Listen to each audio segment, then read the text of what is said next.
Okay, good morning students, class 10 online classes of RPS platform.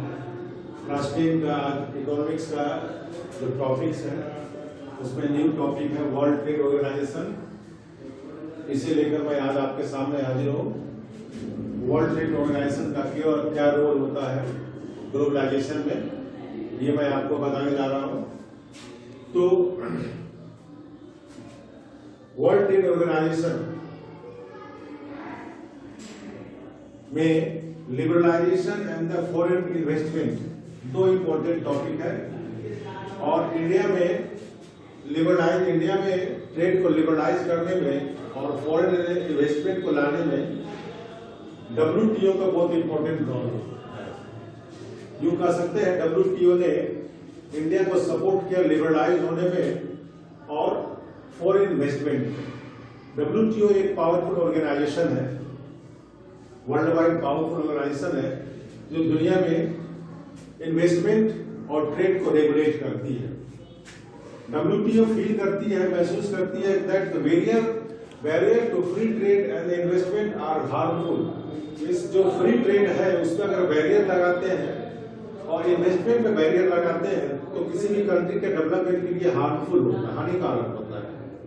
इसलिए WTO का main motive है the trade should be barrier free and investment should be barrier free होना चाहिए। उनका aim है to liberalise the international trade.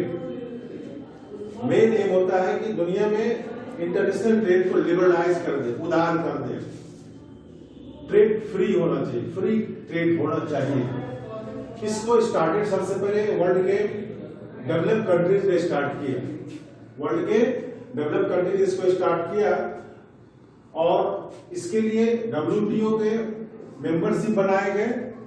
इसका foundation 1995 में हुआ और इसके रूल्स एंड रेगुलेशन बनाए गए। WTO इसको रेगुलेट करती है और ये ध्यान देती है कि जो इसके मेंबर्स हैं, WTO के मेंबर्स है, they are following their rules or not, they are obeying their rules or obeying their rules or not, the regulated by the WTO। WTO allow करती है कि free trade, at least the members countries should be follow the free trade and the free investment or tariff of the market, free market पे इसका tariff control होना चाहिए।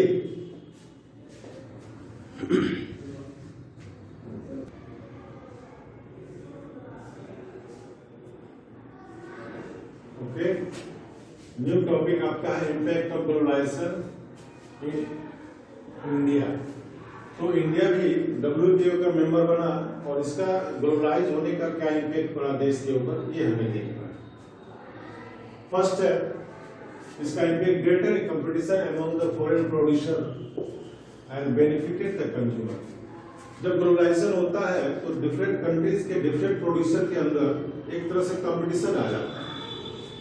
Competition दो बातों पे आती है। पहला तो वो अच्छी गुड्स, क्वालिटीफुल गुड्स तैयार करते हैं और second maintain the rate of the goods. So the on this two way the greater competition. और जानते हैं कि जब प्रोडक्शन सेक्टर में प्रोड्यूसर के बीच में कंपटीशन अगर आता है तो कंज्यूमर को बेनिफिट होता है। कंज्यूमर को बेनिफिट दो तरह से होता है। पहला तो उस गुड्स का प्राइस थोड़ा लेस होता है और सेकंड उसकी क्वालिटी अच्छी आने लगती है। उनके पास चॉइस आता है। अगर आप ग्लोबलाइजेशन से पहले आप देखेंगे तो कंट्री के अंदर बहुत चॉइसेस नहीं थे पीपल के पास। जो वेल ऑफ सेक्शन पीपल थे, they always wanted to use the modern things and new technological things, but due to the globalization वो इंडिया में अवेलेबल नहीं हो पाता था। लेकिन जब ग्लोबलाइजेशन हुआ तो ये सारे गुड्स इंडिया में अवेलेबल होने लगे और जो वेल ऑफ सेक्शन और बायर्स हैं उनके पास ऑप्शन आने लगा, चॉइस आने लगा। Particularly well of section of society के लिए अर्बन शहरों में जो रहते हैं उनके पास चॉइस आने लगा और बिफोर ग्लोबलाइजेशन चॉइस उनके पास नहीं था। जो भी गुड्स अवेलेबल थे उनको लेना ही पड़ता था। तो ये बेनिफिट होता था, इफेक्ट हुआ देश के लिए। Consumer have the choice, consumer के पास लार्ज स्केल पे चॉइस आने लगा उनके पास। अब उन्हें मौका मिला कि कई तरह के प्रोडक्ट आपके पास अवेलेबल है और आप उसे परचेज कर सकते हैं, जिसके कारण जो वेल ऑफ सेक्शन सोसाइटी है वह इंप्रूव क्वालिटी ऑफ गुड्स और चीपर रेट में उसको यूज करने लगे, उनका लाइफ स्टाइल चेंज हो गया। ग्लोबलाइजेशन के कारण देश में इन्वेस्टमेंट हुए और न्यू टेक्नोलॉजी देश के अंदर आने लगा। जो एमएनसी होती है वो अपने साथ में पैसे लेकर आती है और साथ साथ टेक्नोलॉजी भी लेकर आती है, जिसके कारण जो गुड्स प्रोडक्ट होते हैं, प्रोड्यूस होते हैं, उनकी क्वालिटी अच्छी होती है, उनके रेट भी कॉम्पिटिटिव अच्छे रहते हैं और कंज्यूमर को इसको बेनिफिट मैक्सिमम होता है। लेकिन ये जो बेनिफिट है ग्लोबलाइजेशन का यूनिफॉर्म नहीं है, सभी के ऊपर बराबर नहीं है। जो लार्ज स्केल के इंडस्ट्रीज है मैक्सिमम बेनिफिट वो गेन कर पाते हैं, जो वेल ऑफ सोसाइटी है वो मैक्सिमम बेनिफिट गेन कर पाते हैं, जो स्मॉल स्केल इंडस्ट्रीज हैं उनको बेनिफिट अधिक नहीं मिल पाता है, जो पुअर सेक्शन के पीपुल है, जो मिडिल क्लास के पीपुल है, उनको इससे बेनिफिट ज्यादा नहीं हो पाता है। अब देखिए बेनिफिशियल और किस किस सेक्टर में एमएनसी अपने इन्वेस्टमेंट करती है, किस किस सेक्टर में ग्लोबलाइजेशन का इफेक्ट होता है। जैसे देखिए सेल फोन के सेक्टर में, ऑटोमोबाइल के सेक्टर में, इलेक्ट्रॉनिक गुड के सेक्टर में, सॉफ्ट ड्रिंक के सेक्टर में, फास्ट फूड के सेक्टर में मैक्सिमम एमएनसी आकर के इन्वेस्ट करती है और प्रोड्यूस करती है। इसके बाद जो रेस्ट ऑफ द सेक्टर है उस सेक्टर में इन्वेस्टमेंट नहीं होता है, उस सेक्टर में टेक्नोलॉजी नहीं आ पाती है, जिसके कारण उस सेक्टर में मॉडर्नाइज नहीं हो पाता प्रोडक्शन में, उस सेक्टर में के कंज्यूमर की संख्या घटती चली जाती है। तो ये स्मॉल स्केल इंडस्ट्री इससे इफेक्टेड होते हैं और जो लार्ज स्केल इंडस्ट्रीज हैं वो इससे बेनिफिटेड होते हैं। लार्ज नंबर ऑफ बायर्स, और इसी के लार्ज नंबर ऑफ बायर्स मिलते हैं, इससे एमएनसी आता है। तो इस सेक्टर में, स्पेशली इस सेक्टर में और ट्रांसपोर्टेशन के सेक्टर में न्यू जॉब क्रिएट होते हैं और लोग को उसमें जॉब मिलता है, मौका मिलता है। लार्ज इंडियन कंट्रीज जो है वो एमएनसी में कन्वर्ट होता है। हमारे बहुत सारे इंडस्ट्री जो केवल देश के अंदर प्रोडक्ट करते थे, डोमेस्टिक प्रोडक्ट करते थे, उन्हें मौका मिला एमएनसी में कन्वर्ट होने का। जैसा कि मैंने इसके पहले आपको एग्जांपल बताया था, हमारा देश का महिंद्रा एंड महिंद्रा एक कंपनी थी, उसमें फोर्ड मोटर्स ने आकर के कोलैबोरेशन करके MNC Mahindra and Mahindra MNC में कन्वर्ट किया। दूसरा तरीका प्रकाश फूड जो था हमारे देश का, उसको कारगिल फूड ने परचेज किया और वो अभी एमएनसी में कन्वर्ट हो गया।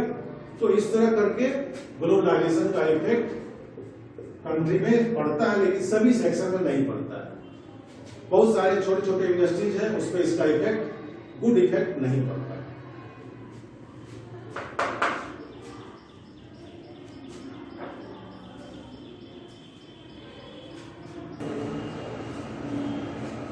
ओके, अंदर तो अभी आपने जस्ट पढ़ा ग्लोबलाइजेशन का इफेक्ट ऑल ओवर पीपल पे इक्वल नहीं पड़ता है। तो इक्वल ग्लोबलाइजेशन में उसका इम्पैक्ट इक्वल पड़ना चाहिए, इक्वल सोसाइटी पे इक्वल, पीपल पे इक्वल और डिफरेंट टाइप्स ऑफ इंडस्ट्री पे इसका इक्वल इफेक्ट पड़ना चाहिए। अगर इसका इफेक्ट इक्वल नहीं पड़ता है तो समझिए कि फेयर ग्लोबलाइजेशन नहीं है और WTO इसमें सक्सेस नहीं है। अगर मान लीजिए फेयर ग्लोबलाइजेशन नहीं है तो WTO इसमें सक्सेस नहीं है। तो फेयर ग्लोबलाइजेशन बहुत जरूरी है। Globalization has not been beneficial everyone, सभी को बेनिफिट नहीं पहुंचाया ग्लोबलाइजेशन। अगर बेनिफिट पहुंचाया है सबसे अधिक तो वो देखिए एजुकेटेड क्लास पीपल और स्किल्ड पीपल। अनस्किल्ड पीपल और अनएजुकेटेड पीपल इससे टोटली बेनिफिटेड नहीं हुए। फिर से ध्यान दें, बेनिफिटेड कौन हुआ? Educated person and skilled person इससे मैक्सिमम बेनिफिटेड हुआ। रेस्ट ऑफ द पीपल को इसका बेनिफिट उतना नहीं मिल पाया। फेयर ग्लोबलाइजेशन में होना चाहिए कि अपॉर्चुनिटी अगर क्रिएट हो for the all type of society, सारे तरह के सोसाइटी के लिए, सारे पीपल के लिए अपॉर्चुनिटी इक्वल क्रिएट होना चाहिए। इसके लिए गवर्नमेंट को अच्छा रोल प्ले करना पड़ेगा, एक रोल प्ले करना पड़ेगा ताकि फेयर ग्लोबलाइजेशन हो पाए। ये प्रोटेक्ट करे इंटरेस्ट ऑफ द ऑल, सभी लोगों के इंटरेस्ट को प्रोटेक्ट करने का काम करे ये, तभी ये फेयर ग्लोबलाइजेशन हो सकता है और ये इसका इम्पैक्ट सभी पे फेयर पड़ सकता भी है। उसके लिए गवर्नमेंट को क्या करना पड़ेगा? आप देख लें, वो गवर्नमेंट इंश्योर कर सकती है वर्कर्स राइट को, जो इंडस्ट्रीज में काम करते हैं वर्कर्स, उनके राइट को प्रोटेक्ट करना पड़ेगा, उनके वर्किंग आवर्स को प्रोटेक्ट करना पड़ेगा, उनके वेजेस को प्रोटेक्ट करना पड़ेगा, उनके जो फैसिलिटीज है उसके बारे में गवर्नमेंट कंपनीज पर रूल्स एंड रेगुलेशन लगाने पड़ेंगे ताकि उसको वर्कर्स उससे इफेक्टेड नहीं हो पाए। गवर्नमेंट फोर्स कर सकती है कंपनीज को कि लेबर लॉज को इम्प्लीमेंट करें ताकि वर्कर्स उससे इफेक्टेड नहीं हो। गवर्नमेंट अगर जरूरत पड़े तो बैरियर भी इम्पोज कर सकती है किसी खास इंडस्ट्रीज के लिए, किसी खास गुड्स के प्रोडक्ट के लिए इंपोर्ट करने पे या फिर एक्सपोर्ट करने पे, और इस तरह करके फेयर ग्लोबलाइजेशन इंप्लीमेंट किया जा सकता है देश में। और फेयर ग्लोबलाइजेशन हो गया तो ग्लोबलाइजेशन का गुड इफेक्ट और सोसाइटी पे हो सकता है। Okay, thank you.